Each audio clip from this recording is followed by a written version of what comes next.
Vamos. La ciudad de Brasilia.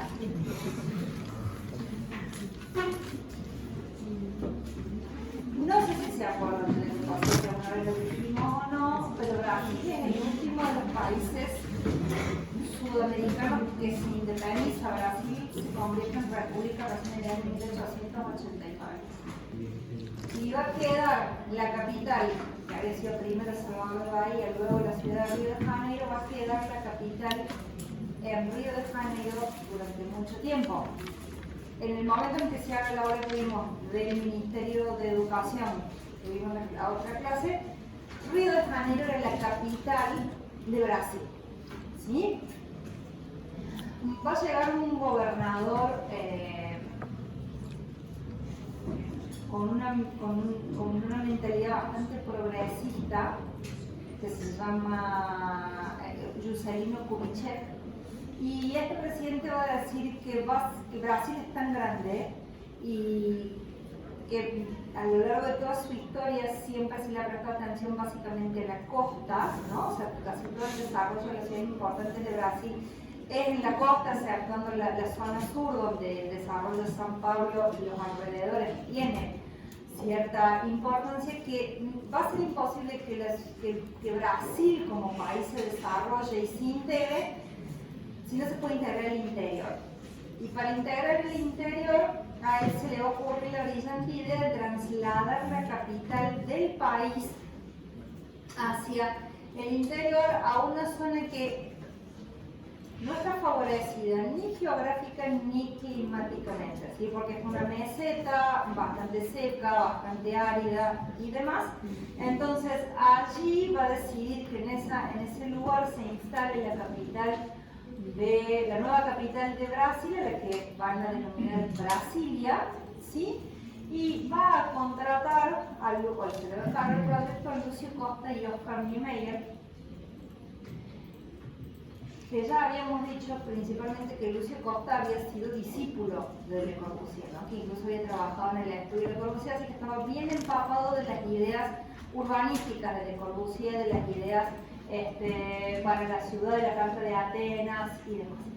El planteo básicamente consiste, incluso este espejo de agua que va a haber aquí, va a ser artificial y va a ser creado para poder, en una depresión natural del terreno, pero para poder darle, mejorarle, como hacer un acondicionamiento, mejorar la condición térmica a la ciudad y de humedad y demás.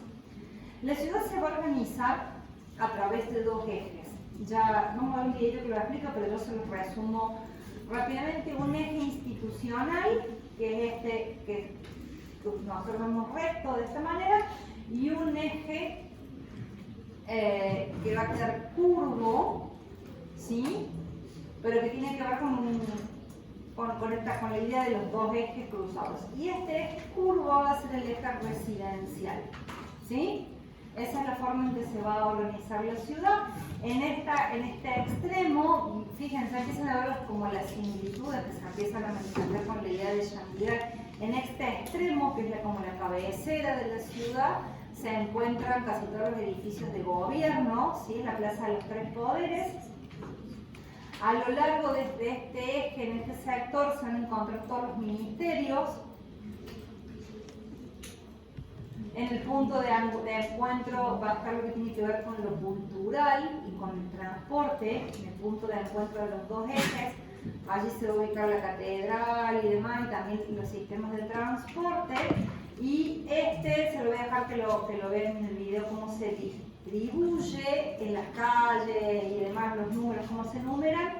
Pero lo que vamos a ver adentro va a ser la idea de las supermanzanas o los superblocks, donde se van a aplicar de nuevo esta idea de los grandes bloques de vivienda propio de lo que ya venía diciendo Le Corbusier, desde, como hacíamos, la Ville y demás, y que ya había experimentado a través de la unidad habitacional. Entonces, todo este sector va a tener esa lógica de lo residencial y va a estar cada un número de cuadras, van a aparecer las infraestructuras que tienen que ver con las parroquias, las escuelas, los clubes, tiene como la escala barrial, ¿no?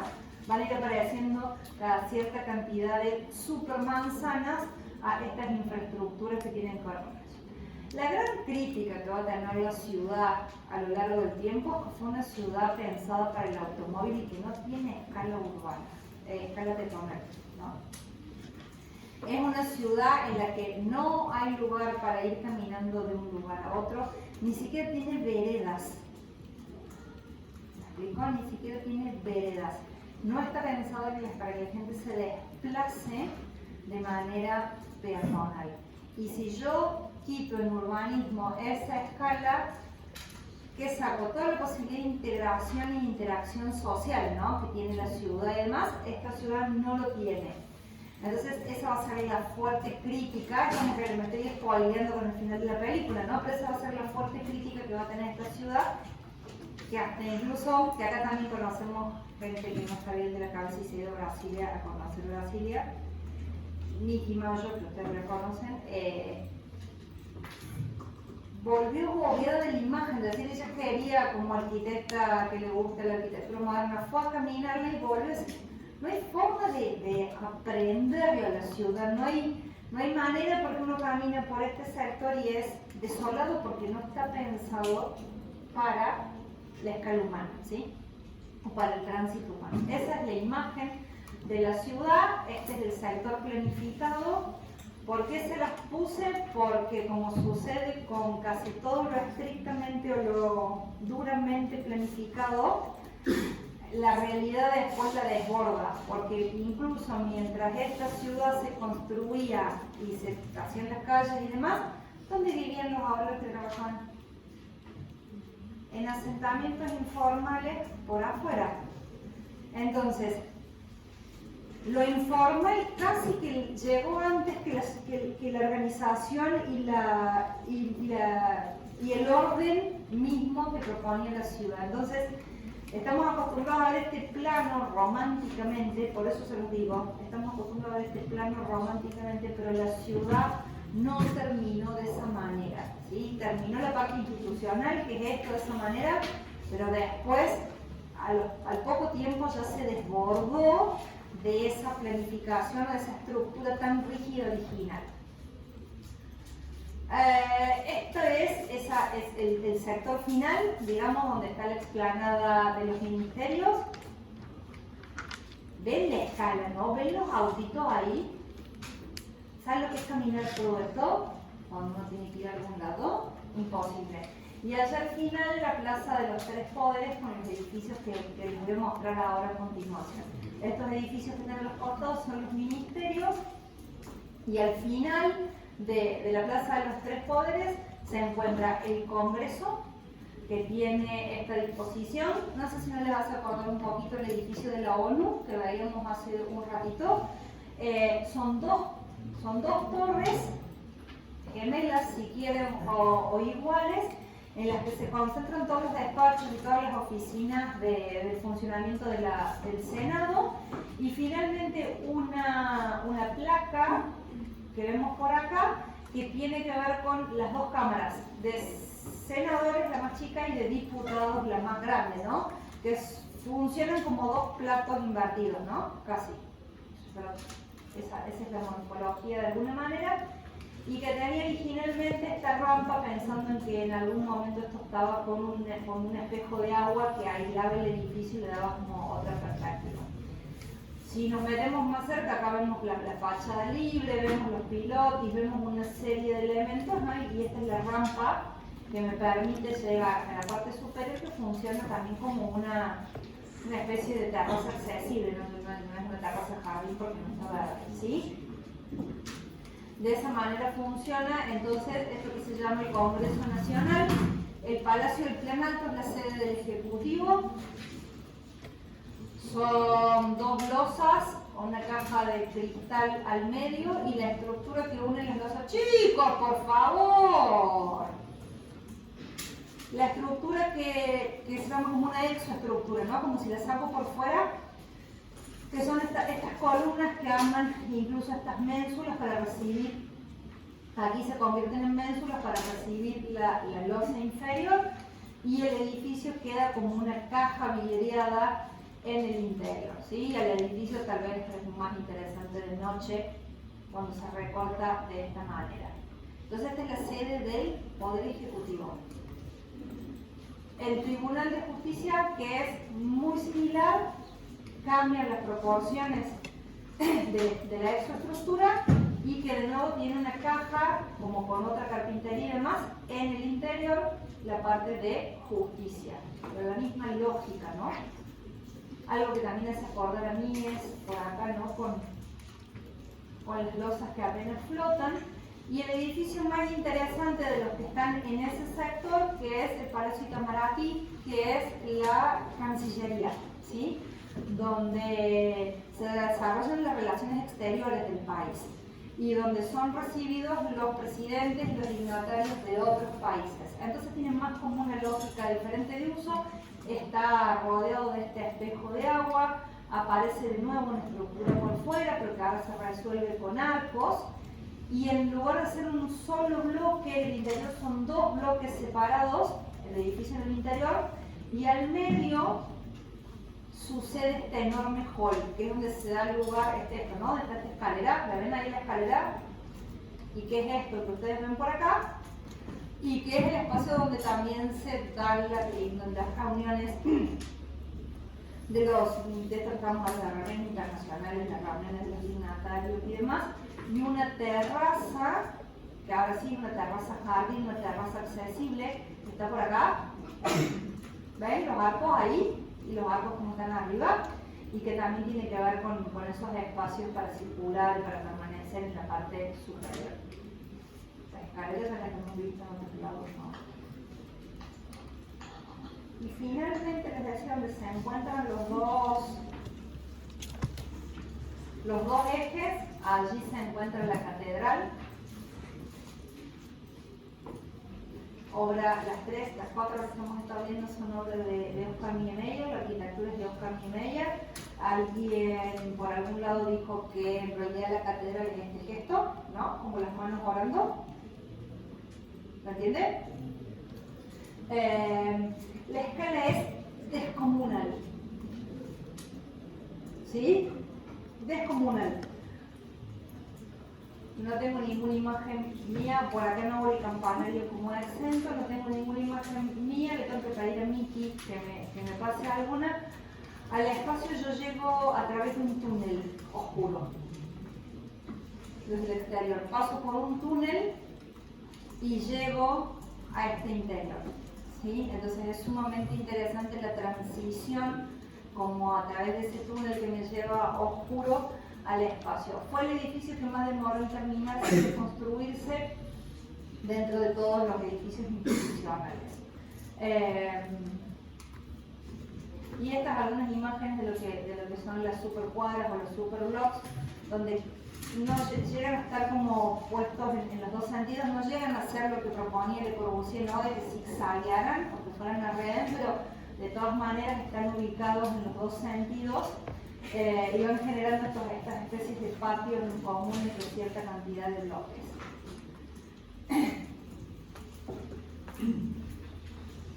Este es un portugués muy simple y el valor del video para mí, una joyita allá en su trabajo, el valor del video es que es el video oficial cuando fue la inauguración de la ciudad. Entonces está todo como se pensó, sin que haya modificaciones, ¿sí? Plantada no deserto, Brasília não é a decorrência de um plano regional, mas a causa dele. A sua fundação dará ensejo ao desenvolvimento planejado da região. Trata-se de um gesto de sentido ainda desbravador, nos moldes da tradição colonial.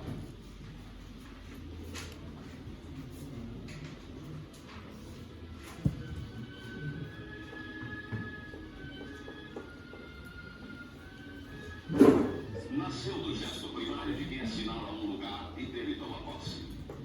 Dois eixos cruzando-se em ângulo reto, ou seja, o próprio sinal da cruz. Adaptou-se esta cruz à topografia local, ao melhor escoamento natural das águas, à melhor orientação, arqueando-se um dos eixos a fim de contê-lo no triângulo que define a área urbanizada. E houve o propósito de aplicar os princípios da técnica rodoviária, inclusive a eliminação dos cruzamentos, à técnica urbanística.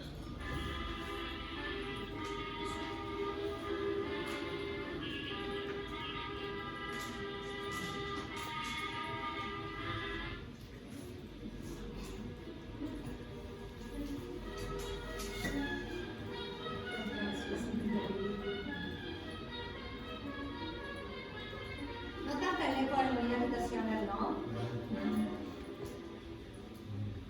Assim foi dado ao motorista da cidade todas as vantagens do motorista de estrada. Tráfego desimpedido e contínuo. Deste modo, e com a introdução de trilhos completos e passagens de níveis, o tráfego de automóveis e de ônibus se processa tanto na parte central como nos setores residenciais, sem qualquer cruzamento. Fixada a rede geral do tráfego, estabeleceu-se tramas autônomas para o trânsito local dos pedestres, garantindo-lhes o uso livre do chão.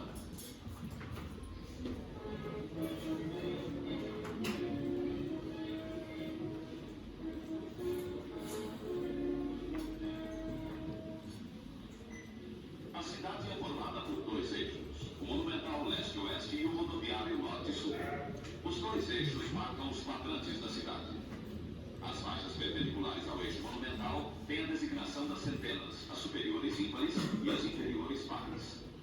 As faixas perpendiculares ao eixo rodoviário têm a designação das dezenas. Com estas coordenadas, localiza-se qualquer ponto em Brasília. O endereço em Brasília se reduz à seguinte expressão: SQS 304P52. SQS é Superquadra Sul, 304 o número da quadra. P, a designação do bloco de apartamento, 52 o número do apartamento. O problema residencial foi resolvido com a criação de uma sequência contínua de grandes quadras dispostas em ordem dupla ou singela em ambos os lados da faixa rodoviária. Setor comercial e bancário sul.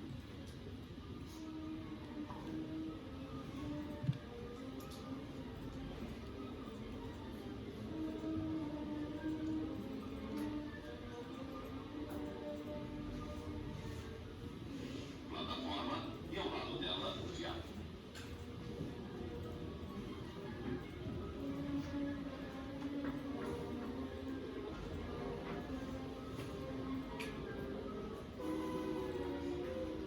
Praça dos Três Poderes.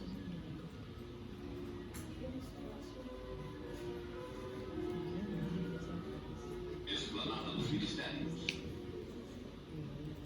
Este é o eixo monumental.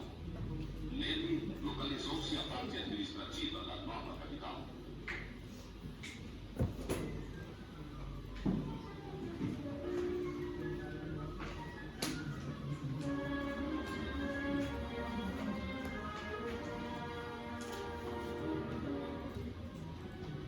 Plataforma. E subindo o eixo, os setores de administração municipal.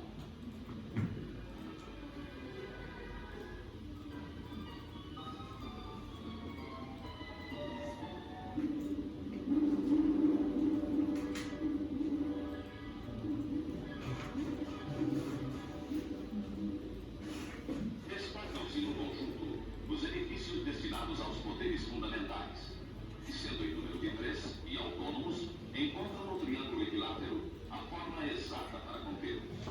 Em cada ângulo dessa praça, Praça dos Três Poderes, localizou-se um palácio, ficando o do Congresso no vértice e os da Justiça e Governo na base.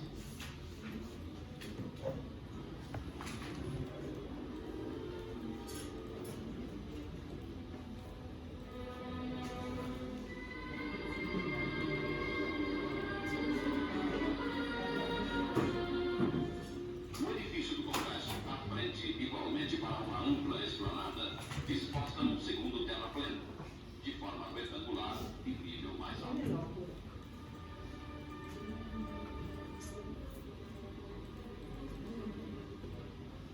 Ao longo dessa esplanada foram dispostos os ministérios, em sequência contínua, todos com área privada. privativa de estacionamento, sendo o último o da educação e cultura, a fim de ficar vizinho do setor cultural.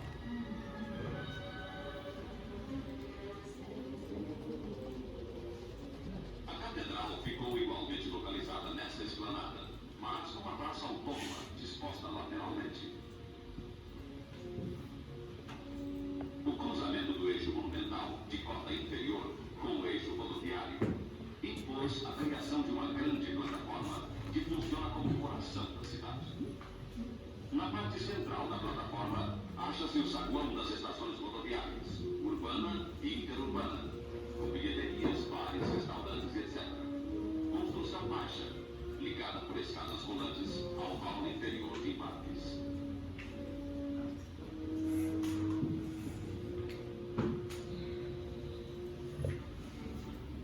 O tráfego prossegue ordenado em uma única na área inferior coberta pela plataforma. Apenas as pistas de velocidade mergulham, já então subterrâneas, na parte central desse piso inferior, e se espraia em declive até nivelar-se com a esplanada.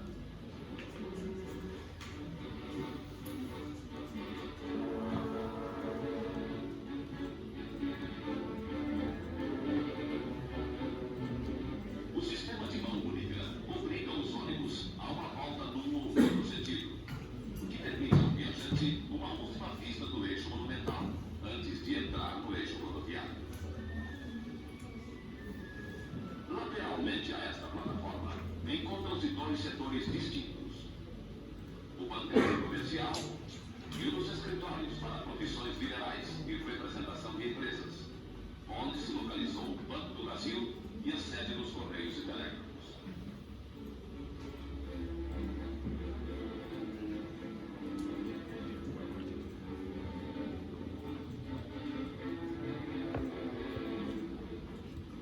Acima desse setor comercial, encontra-se o setor hoteleiro.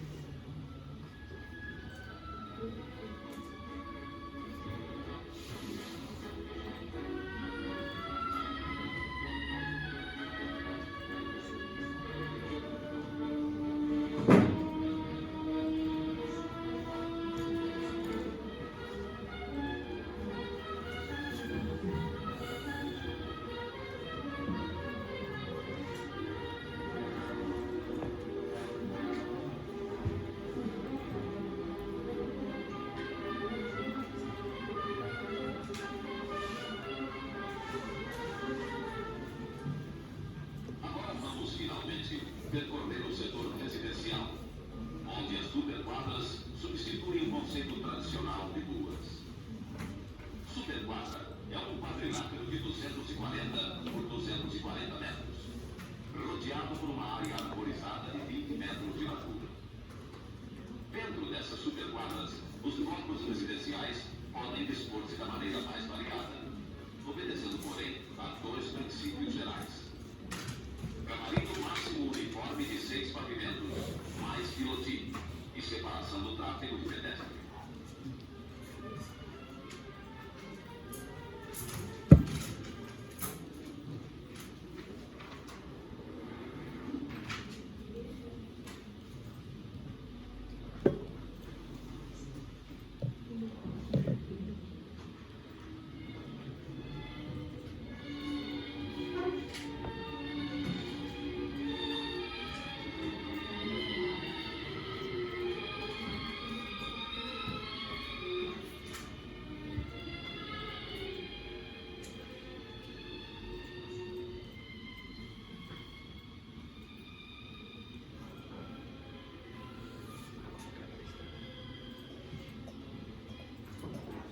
O conceito de superquadra, o uso sistemático do piloti, devolvendo o chão ao pedestre e integrando o edifício nos jardins e playgrounds, a localização do comércio local, visam principalmente criar facilidades à dona de casa e às crianças.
esportivos, os restaurantes, os lugares de recreio, os balneários e os núcleos de pesca podem chegar à beira d'água.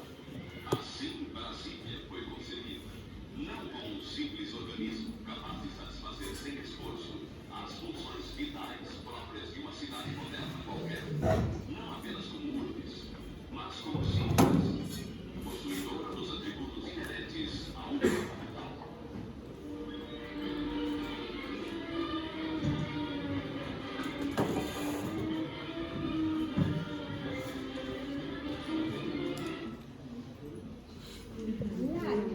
No digo que no, oye, ¿no prende? Ahí está. No digo que no esté larguito el video, pero últimas si quieren se los puedo guardar sumamente explicadito todo para volver a mirarlo, para pausarlo, lo que sea, se los colgamos como sitio, se los pongo directamente de YouTube y se los cuelgo como sitio, así lo pueden tener para, nada, ahí como para chequear cuando estudien o lo que sea.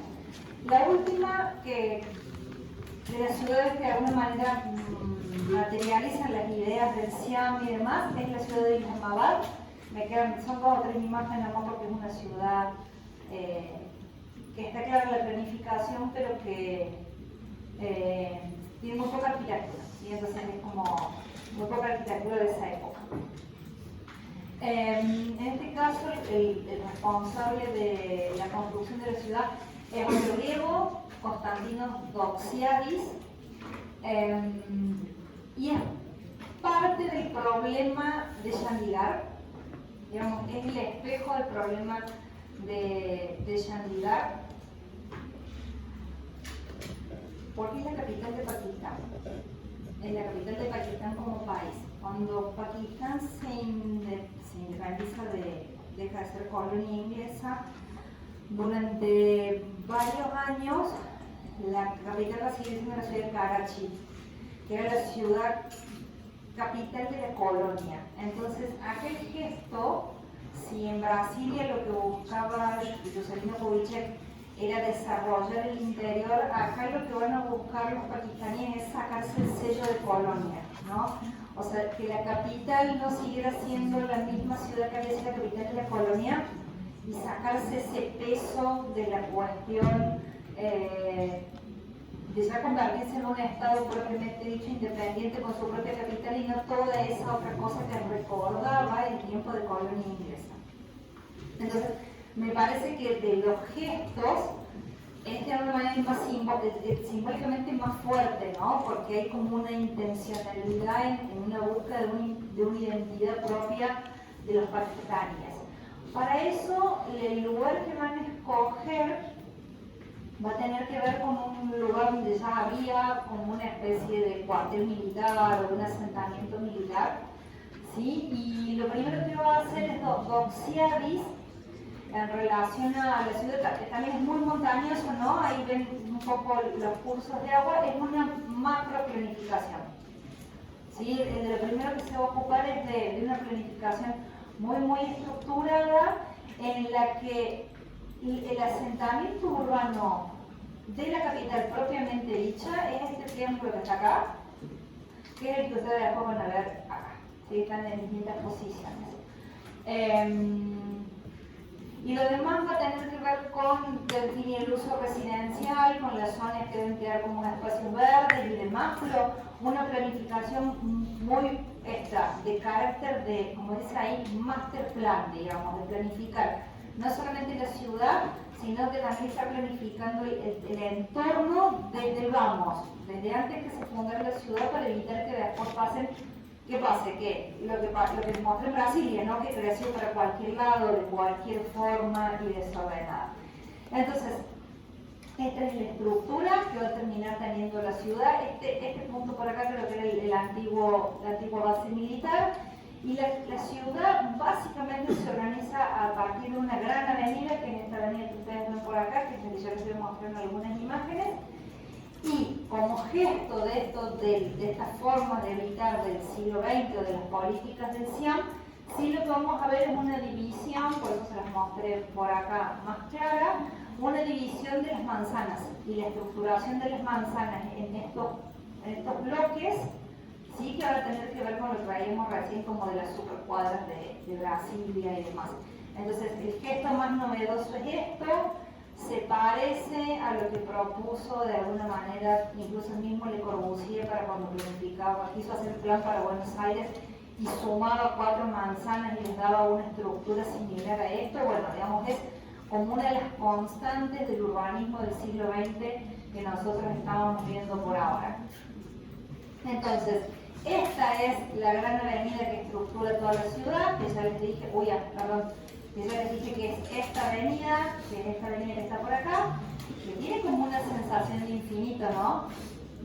Y después no hay una planificación tan rígida en cuanto a la disposición de arquitectura institucional y demás, entonces les quise mostrar algunas cosas. Estas dos obras, que son las más tempranas, digamos, dentro de la arquitectura institucional de la ciudad de Isla Madal, que es este edificio que está acá, ven esa relación, me vuelvo una de nuevo, esa relación con la topografía y con las montañas tan cerquita, es el Palacio de los Ministerios,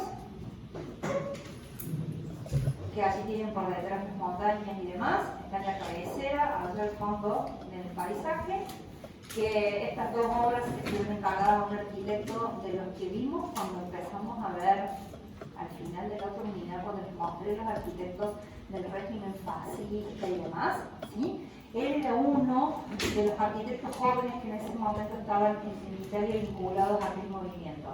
Entonces, es un edificio que se articula, que tiene algún interés así morfológico, y luego este otro edificio, también algunas cosas me hace acordar el Palacio de Leo, que les mostré también en Italia, ¿no?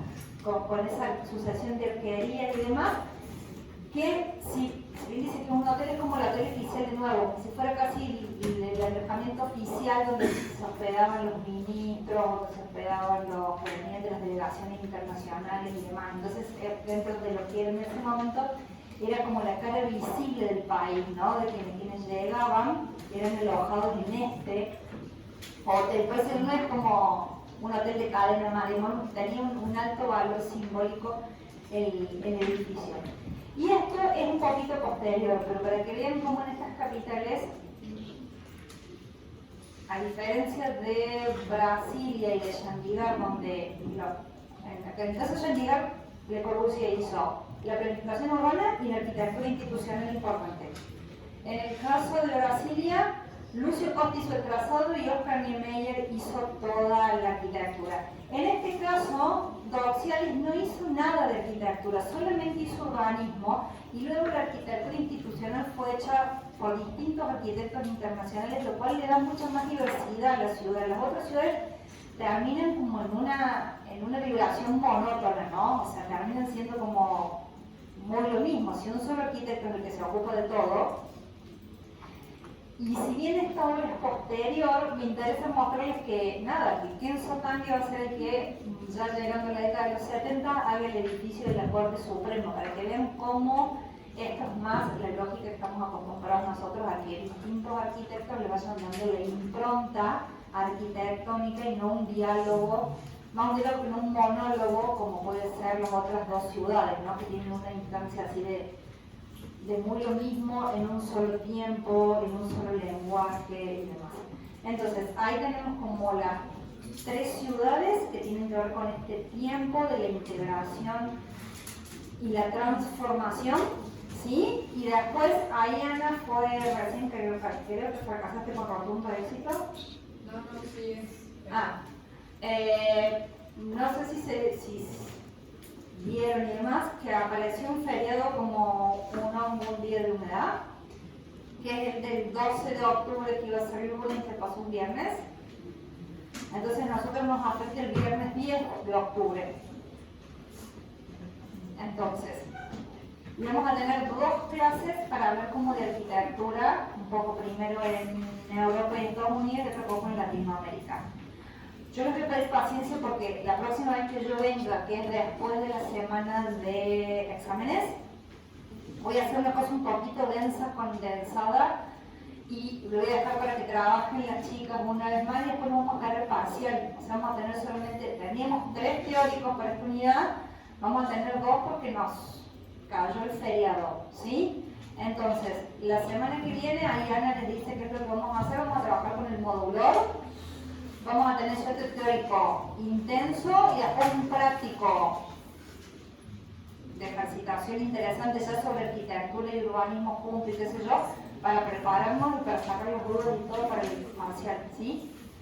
Bien, ahí Anita les dice qué es lo que van a hacer la semana que viene y muchas gracias. Bueno, la plataforma ustedes tienen colgada ya en la unidad 3, me mandó un mail. En la unidad 3 está en la parte de archivos, está el material del modulador, el ese que ya dijo Melina. Eso lo tienen que leer, tienen que entenderlo, ¿sí? Porque aquí lo vamos a revisar y vamos a tratar de explicarlo, ¿sí? Por grupos.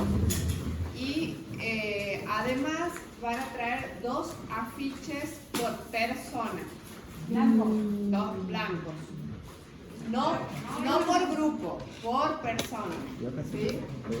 La idea es que ustedes van a ver ahí en el archivo, en el texto del modulador, que dibujemos la serie ese que les ha mostrado Meli de cómo está sentado, después apoyado, ¿sí? Como las distintas formas o medidas que va tomando en el modulador, la vamos a dibujar.